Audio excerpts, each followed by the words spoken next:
Hi everyone! So it's August now, which has come around so quickly, and I can't believe that it's now closer to the end of the year than the start of the year. What is time? This year I set myself the reading goal, so now it's kind of just gone mid-year. I thought I'd talk about my reading progress of the year and my reading challenge and the books that I've read so far and some of my favourite books. At the start of the year I set myself the target of 100 books to read this year, which I thought was totally doable, and to be honest it probably is totally doable. I'm quite a fast reader, and once I get motivated I can read quite fast and quite a lot, and I started off so well and I was really hitting the target of what I'd set myself, and then I really underestimated the work that needed to go into second year uni exams and preparation to go into a dissertation and what it takes to maintain a YouTube channel and a blog and all the things that comes along with all of those things, and the more requests from companies and publishers that come with more subscribers. And obviously I'm not complaining about any of that stuff is awesome, but it meant that I didn't read as much as I thought, so I finally gave in and I lowered my reading challenge to 50 books. I've now read 28 books out of the 50, and I think I'm definitely going to hit the 50, which I'm very happy about because I've been so busy. Everything's busy. That's what I would call 2015 in a nutshell. Too busy. So I'm going to do a quick rundown of the books that I have read. They're in a lovely pile right here, and then talk about some of my favourite ones and books that I plan to read for the rest of the year. This is in order of most recent to first book that I read this year because of the way they were piled and I put them down. The first book is Alice Bliss by Laura Harrington, which is about a girl called Alice whose father is fighting in the war, and then her and her mum get a knock on the door to say he's been missing in action, and it's them dealing with that afterwards. Then we have Extraordinary Means by Robin Schneider, which is a place where teenagers with incurable or terminal illnesses go, and two people that meet in the facility that they go to and their lives and their story after that. Then we have To Kill a Mockingbird by Harper Lee, which is a classic book that I ever read, and it's about a lawyer called Atticus Finch and his case, but it's told through the eyes of his children Scout and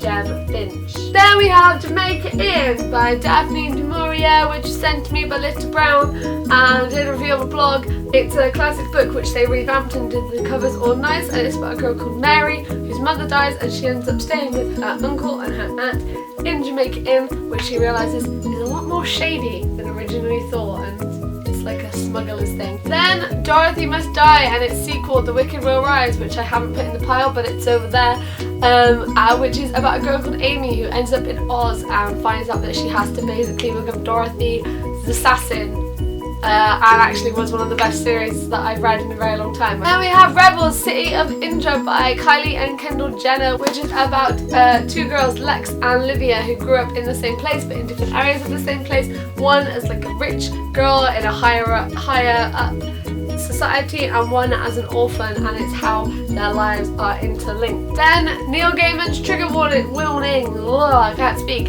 which is a bunch of short stories and disturbances, which I thought was really good. Neil Gaiman is awesome. Then The Miseducation of Cameron Post by Emily Danforth, which is about a girl called Cameron Post whose parents die in a car crash the same day that she's kissing a girl, and then she realises that she is gay, but she has to go and live with her very conservative aunt, and it's her life after that. We have Seconds by Briley O'Malley, which is a graphic novel about a girl called Katie, and she finds this little notebook with some mushrooms. You eat a mushroom, write down a mistake that you've made, and go to sleep, and when you wake up the next morning the mistake has been erased. This was one of the best books that I've read this year. Then we have Very Good Liars by J.K. Rowling, which is the fringe benefits to failure and the importance of imagination, which is basically a speech that she made at a graduation in Harvard, I believe, and it's basically that speech condensed into book form. We have Fangirl's Guide to the Galaxy by Sam Maggs, which is exactly what it is. It's the guide for geek girls and all things fandom and fangirl, and it's one of the best things I've ever read. And we have All I Know Now by Kerry Hope Fletcher, which is a non-fiction book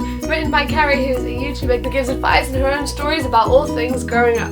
Then I read California by Eden Lepucki, and this is a kind of post-apocalyptic thing where America's gone very, very bad and lots of people have died and lots of things have happened, and it's a couple that find out that they are probably having a baby and they're trying to get help and find somewhere they can go so that they are safe and they're not going to be struggling because they don't have any money or any food and everything's sort of running out. Then My Neighbor Totoro, the novel, which is the book from this wonderful Studio Ghibli film, My Neighbor Totoro, which is one of my favourite films ever. Look Who's Back by Timur Vermes, which was about a book called Hitler who ends up travelling to the future and coming back to life, which is weird, and ends up becoming a viral internet sensation with his own TV show. So that was an interesting read. Then The Little Paris Bookshop by Nina George, which is about a guy called Jean